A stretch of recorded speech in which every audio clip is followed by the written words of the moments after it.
I am Osnathi Ndlovu, and this is TechCentral's TCS Plus, brought to you today by First Distribution. The pace of innovation in the cloud space is simply breathtaking. Gone are the days when the cloud was just about virtual machines and storage. Today, it is a dynamic ecosystem, constantly introducing features that are fundamentally transforming how businesses operate, from the smallest startups to the largest enterprises. This is the third in a series of 3 interviews on this topic with First Distribution. Episode 1 covered cloud cost optimization in Azure, and Episode 2 looked at how businesses can manage the complexities of data residency in hybrid cloud environments. You can catch both of those interviews on TechCentral. Today, I am pleased to welcome back Preegan Chetty. He is the Azure Product Manager at First Distribution. Preegan is returning to the show to discuss some of the latest and coolest features available in the Azure cloud environment and how businesses are leveraging this for growth. Preegan, hello once again. Welcome back. Third time's a charm. Thanks for having me again. My pleasure. Preegan, for those who did not watch the first 2 episodes, please just give us an overview of who First Distribution is and where they fit in South Africa's IT landscape. Cool. So First Distribution is a leading ICT provider in the South African markets, as well as African markets. We distribute over 50 global premium vendors, and we've been around for the last 40 years in the ICT industry.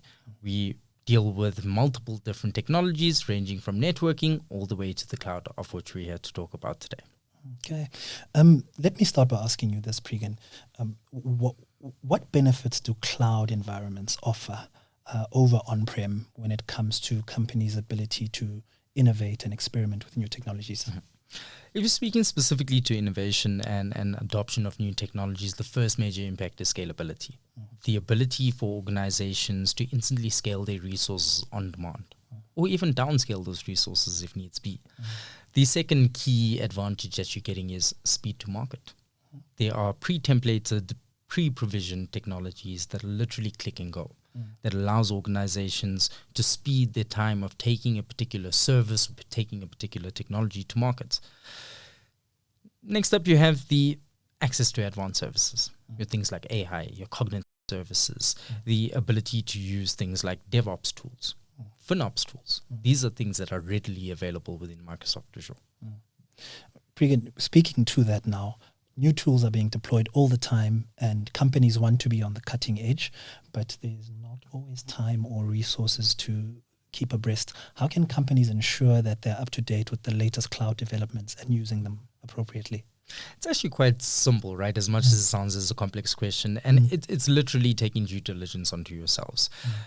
For organizations, it's adopting the cloud framework or the cloud adoption framework. It's understanding how that works and aligning your business objectives as well as your project to that framework. Using tools like Azure Advisor yet again. I think this is the third time I've mentioned it. Yes. It is a very, very crucial tool because Azure Advisor offers organizations personalized best practices against their current infrastructure. The next thing I would say would be a very key point is the ability to leverage managed services. As First Distribution, we work in a third-party channel. This means we work with reseller channels to provide end users with the technologies they need. Now, these resellers come with their own myriad of advantages and benefits, ranging from support, professional services, and not forgetting that FD has their own white-label professional services, of which we work strategically with our top-tier resellers to provide solutions to end customers. All right. So if we didn't talk about Gen AI, I wouldn't be doing my job well. But Gen AI is growing in its complexity and in the capabilities that it offers to businesses. Could you give me an overview of the features, the AI features in Azure that South African businesses are using to stay ahead? 100%. And looking at the South African market specifically, the first thing we see a lot is Azure OpenAI services. Now, Azure OpenAI services are for activities or tasks like natural language processing, summarization, or even chatbots in some cases. Think of Take-A-Lot, a little chatbot that uses a cognitive or OpenAI service. The next thing we see being used a lot in South African markets, or I should rather say increasing adoption of, is the Azure AI Studio or Azure AI Foundry Studio that I mentioned in episode 2. So Azure AI Studio is a unified platform for building, testing, and deploying generational AI models, dependent on your business needs. Machine learning, also very, very key, because this allows organizations to create model training, deployment training, or deployment methodologies, as well as monitoring ability, as well as monitoring paths that the organization may take. All right. So lots of tools available for different needs, 100%. it seems. It's one thing innovating with AI at a fast pace, but integrating AI safely into organizations is a very important factor for many businesses. Does Azure give tools for businesses to ensure that they are responsible with their AI development? Yes, there are multiple tools in Azure that focuses specifically on AI, around the securing of the data, the managing of the model, as well as the actual model itself. There are multiple tools dependent on the organization's needs that can be leveraged in the cloud. Okay. One of the biggest problems that I would say older organizations have is that they may have a code base from 20, 30 years ago where the developers who built it are no longer there. They didn't really write much in terms of documentation. Are there AI tools that can help them modernize that code base in a way that won't break the rest of the system? Yes, there are multiple tools out there. I mean, if you look at AI and the way it's progressing in the world right now, there's an AI for everything.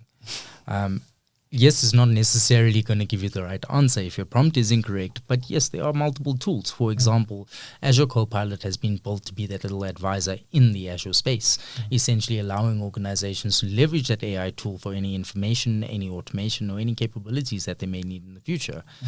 However, as mentioned, it's currently in public preview at this moment in time. It is not generally announced. We are waiting for the announcement. I'm not too sure when that's going to be, but that is going to be a major game changers for organizations in these legacy or traditional systems that are using code specifically.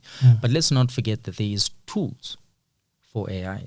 There are DevOps tools that allow you to integrate the AI as well as the coding to provide actionable business outcomes. Again, dependent on the case. Okay. There is a misconception, Preegan, that cutting-edge cloud technologies are for the large enterprise customers. How have you seen small and medium businesses take advantage of these tools? It's a very interesting question, Nati, because a lot of the time that is the general misconception. This is for enterprise organization of 10,000 users and upwards. It actually isn't. In the South African markets, we see a lot of SMBs adopting Azure, purely because of the benefit it provides, the flexibility, the scalability, and let's not forget the maintenance cost of actually having on-premise infrastructure. Because a lot of people commonly mistake the costing process and they forget to include things like the physical labor that you would need managing that physical thing on-prem, the electricity costs, the cooling costs, as well as the licensing costs. It's just over and above everything else. Azure helps you by having this in the cloud with a virtual machine that comes paired with an operating system if needs be. But it also doesn't stop customers from taking what they already own and using it in the cloud. Okay, so let's look to the future. What kind of new and exciting tools can we expect from the Azure environment? Shoot, there's a lot actually coming about. A few of the interesting tools, or I should rather say programs, is a program called DCO, or the Digital Core Optimization Program. And this program is specified to a particular technology, being virtual core infrastructure and the use of virtual core infrastructure in both SQL as well as Windows Server environments. We are yet to get information around the Windows Server environments, but we are currently active with the Digital Core Optimization Program from a SQL perspective. And one of the ways we are helping customers is helping them by licensing the virtual cores they need on SQL for the tools they need. This allows us to create more cost flexibility within the organization to either upsell, cross-sell, or just focus on a different product or project that organization needs. Okay. What else can we look forward to? Sure. Where does the list stop? Let's rather put it that way. So there's also a ongoing updates in the world of Azure. From your cognitive services, your AI services, which has been one of the hot topics in the last few months, as well as in this podcast series. Those services are continuously being enhanced on a daily basis. There are new services being added to Microsoft Azure from third-party vendors, new solutions, new technologies, new applications that organizations can now take out as a software as a service rather than a platform or infrastructure as a service model. And these are the key things that are driving interest in the Azure space. The list doesn't stop. Yes. It is going to continuously keep growing. I mean, personal opinion, I think that list will probably contain every technology there will be soon enough. So Preegan, if people want to learn more or they want to find out more about Azure technologies or First Distribution, how can they do that? Perfect. So we have a microsite within First Distribution specifically to the Microsoft Azure team and our capabilities and our services. In addition to that, you can contact any of our office lines. If you are a partner of First Distribution, simply reach out to your account manager and simply ask for me. Okay.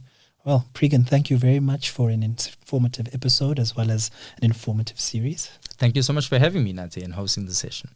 That is Preegan Chetty. He is Azure Product Manager at First Distribution.